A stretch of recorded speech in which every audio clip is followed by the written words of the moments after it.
As far as the balance goes, I mean, I was buying hassle-free, cash-flowing properties. Okay.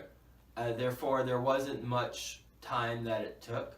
Now, granted, there were moments where I was getting contracts during the day and I was having to skate off and print some contracts and sign them and send them back because every property that I made more offers on properties than I actually bought. I bought 4 total homes and I made, I don't know, 40, probably 20 to 30 offers out of those 4 homes, from those 4 homes I closed on. So I did throughout the day when the deal was happening have to dedicate a little bit of time, and I would just kind of use that as my lunch break or just stay late at work. I mean, I was working, I'd get to the office at 9 a.m. and I would leave at 9 p.m. on average, Monday through Friday. And it was a social environment. It was a lot of fun. It was an advertising agency, New York City. Everyone was pretty young, and it was like an extension of college. It really was. It was a lot of fun. A lot of hard work, long hours. After 8 p.m., we'd get food delivered to us, and we just keep on working. And so I had some flexibility with my schedule in that regard. As far as deciding to leave, I decided to leave when there was a hurricane that I think ended up being a tropical storm in New York City, and the name is escaping me. But Sandy? Sandy, I believe. I think it was Sandy. Yeah, I think it's Sandy. Yeah, it was in October of 2012. October 2012. Well, I had, since, at this point, I was the VP of the New York City advertising agency, and our office was shut down because there was flooding in the ground floor where the heat in the air conditioning unit was, and so knocked out the whole building as a result. So we weren't going into the office for basically the entire month of October of 2012. And my buddy, Giancarlo, I call him GCP, he had just left the advertising agency and started his own agency.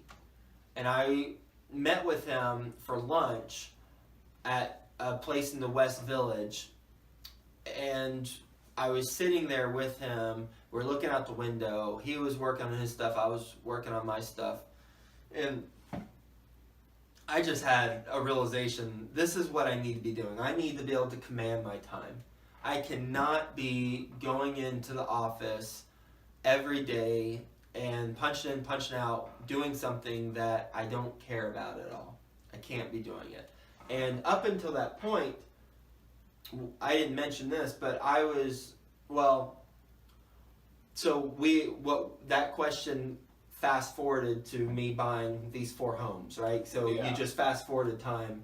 So I'll just mention this. I was teaching a class on how to buy the single family homes in New York City. I was also writing a book called Join the Remarkables, How to Have a Remarkable Career, where I interviewed 70 plus people from the VP of Corporate Communications at Southwest Airlines to the Soldier of the Year in the Army. Successful entrepreneurs. I haven't published this book yet. I will eventually. But I was interviewing people for that book. I was teaching that class. I was investing in apartments, and I had this full-time job. And I was investing in single-family homes, and I had this full-time job. So I was doing other stuff, and I saw how that other stuff was lighting me up a lot more than my day-to-day job of coming up with, social media strategies. I just did not care about that at all. So I wrote an email to my family, and I said, I came, I conquered, but I don't care about it anymore. I'm leaving the advertising industry. I'm going to quit my job at the beginning of January 2013. And so I sent the email in November, and I was gonna quit in January. Well, I got called into the HR office in December, early December, and they said, as you know, we just lost a Procter Gamble account, Okay. which was 40% of the agency business. So we're gonna have to let you go. And I was the happiest person they have ever seen who they've let go, because they gave me a severance package, and I got paid for 2 more months after. I left on good terms.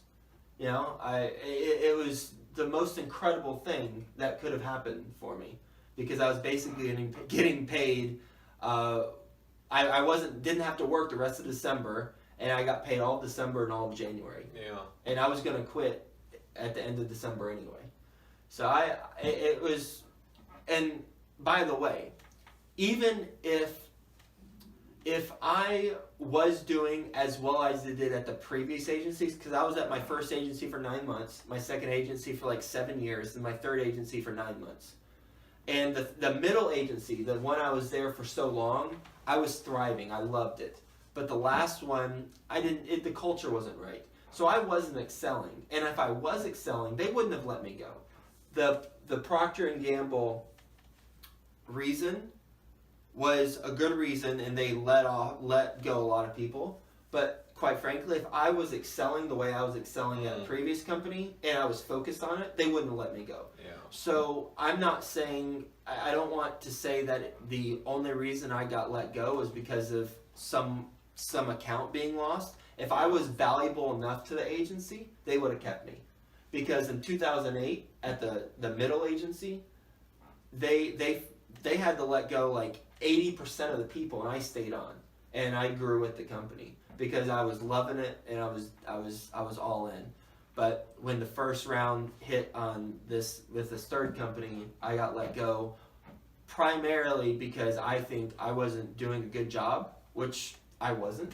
I didn't care. But then also because they lost their largest account. Yeah. So it worked out